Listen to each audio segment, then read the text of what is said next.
अस्सलाम वालेकुम। BBN programme जांच पड़ताल में आपका खैर मकदम है। मैं हूं आफरीन शमीम।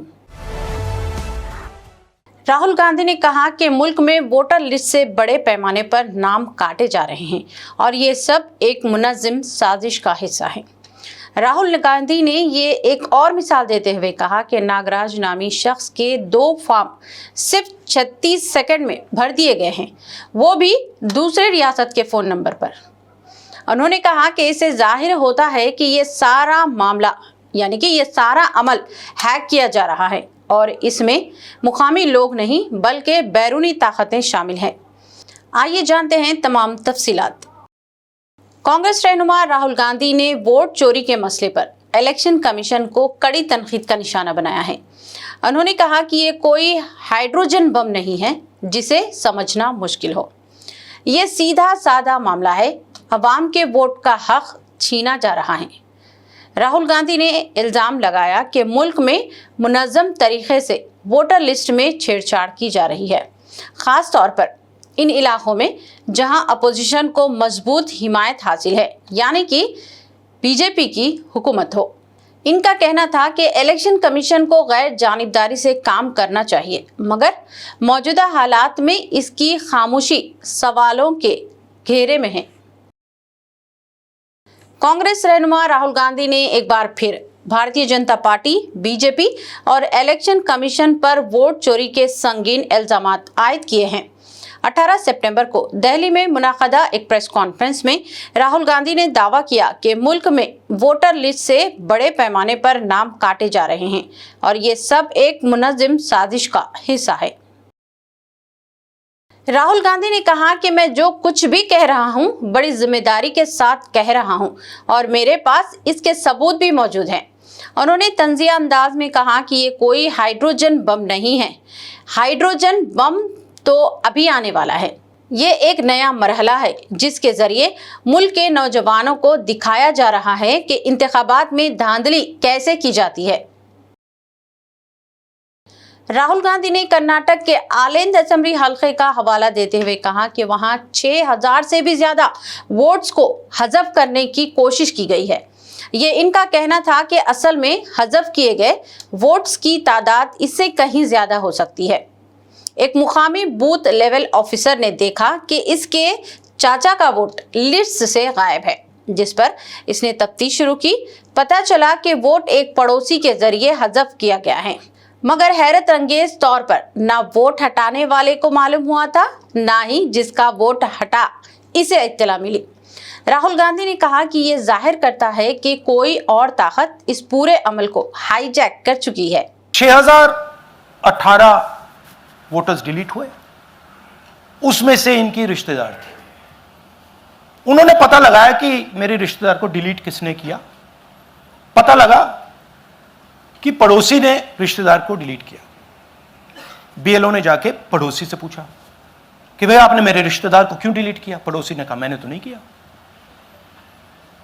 बीएलओ सस्पिशियस हो गई, शक पड़ा, उसने प्रोसेस चालू कर दी।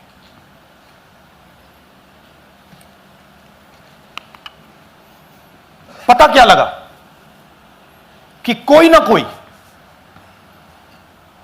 किसी ने अलंग में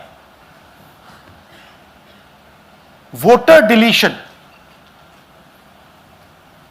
सिस्टमैटिकली ऑर्गेनाइज तरीके से, सेंट्रलाइज तरीके से किया। हमें यह नहीं मालूम कि आनंद में कितने वोटर डिलीट हुए, क्योंकि इससे बहुत ज्यादा हो सकते हैं। 6000 तकरीबन 6000 पकड़े गए, उस पर इन्वेस्टिगेशन हो गया। प्रेस कॉन्फ्रेंस के दौरान राहुल गांधी ने कई मुतासरा अफराद को स्टेज पर बुलाया। एक शहरी ने कहा कि इनके खानदान के 12 अफराद के वोट्स लिस्ट से हटा दिए गए, हालांकि उन्होंने ऐसी कोई दरख्वास्त ना दी थी और ना ही किसी को मैसेज किया था।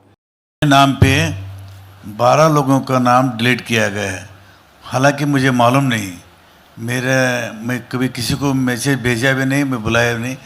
ये बबीता आके पूछने से पता चला कि मैंने मेरे फ़ोन से ऐसा मैसेज, लेकिन असल में मैंने किसी को भी मैसेज नहीं किया। राहुल गांधी ने यहां तक कि एक और मिसाल देते हुए कहा कि नागराज नामी शख्स के 2 फॉर्म सिर्फ 36 सेकंड में भर दिए गए, वो भी दूसरे रियासत के फोन नंबर से। उन्होंने कहा कि इससे जाहिर होता है कि सारा अमल हैक किया जा रहा है और इसमें मुकामी लोग नहीं बल्कि बैरूनी ताकतें शामिल हैं। नागराज जी, इन्होंने 2 एप्लीकेशन 36 सेकंड में फाइल कर दी है। और मजे की बात देखिए, ये 4 बजे सुबह उठ के फाइल कर रहे हैं। पता नहीं क्या हुआ, 4 बजे सुबह कहा कि भैया मैं 2 वोटर को डिलीट करूंगा, और कितने 36 सेकंड में डिलीट कर दिए, फिर सो गए। कांग्रेस ने इस मामले की आजादाना और फौरी तहकीकात का मुतालबा किया है और इलेक्शन कमीशन से सवाल पूछा कि वो कब कार्रवाई करेगा। राहुल गांधी ने यह भी इशारा दिया कि ये मसला मुल्क गिर सतह पर उठाया जाएगा और आने वाले दिनों में मजीद सबूत अवाम के सामने पेश किए जाएंगे। सियासी गर्मा गर्मी बढ़ती ही जा रही है और वोट चोरी का मामला अब महज इल्जाम नहीं बल्कि सबूतों के साथ एक संगीन मसले की शक्ल इख्तियार कर चुका है। हम आपके सामने क्रिमिनलिटी रख रहे हैं, हमारा काम आपके सामने सच्चाई रखने का है और हम रख रहे हैं। हिंदुस्तान में दूसरे इंस्टीट्यूशंस भी हैं, सिर्फ इलेक्शन कमीशन नहीं है, लीगल सिस्टम है, उनको भी इन चीजों को देखना चाहिए। यहां पे हम चीफ इलेक्शन कमिश्नर के बारे में ब्लैक एंड व्हाइट कह रहे हैं। आपने कहा कि हमने एडिशन डिलीशन दिखाया, पहले प्रेजेंटेशन में मैंने एडिशन दिखाया था, अब हमने डिलीशन दिखाया है, मगर हमने एक और चीज जोड़ दी है। एडिशन और डिलीशन का सिस्टम, उसका स्ट्रक्चर, उसका तरीका, और हमने यह दिखाया है कि जो डिलीट कर रहा है, जो ऐड कर रहा है, महाराष्ट्र में, कर्नाटक में, यूपी में, वो एक ही आदमी है, एक ही फोर्स है। हमने आपको वो एड्रेसेस दिखाए। Same system is being used in Maharashtra, is being used in Karnataka, is being used in Uttar Pradesh, is being used in Haryana. Same people are doing it. आज के हमारे इस जांच पड़ताल के एपिसोड में फिलहाल बस अभी इतना ही। मजीद ताज़ा तरीन अपडेट्स और दिलचस्प प्रोग्राम के लिए देखते रहें BBN चैनल। हमारे सोशल मीडिया चैनल को सब्सक्राइब व फॉलो और हमारे वीडियोस को लाइक और शेयर ज़रूर करें। अब मुझे दीजिए इजाज़त। अल्लाह हाफिज़।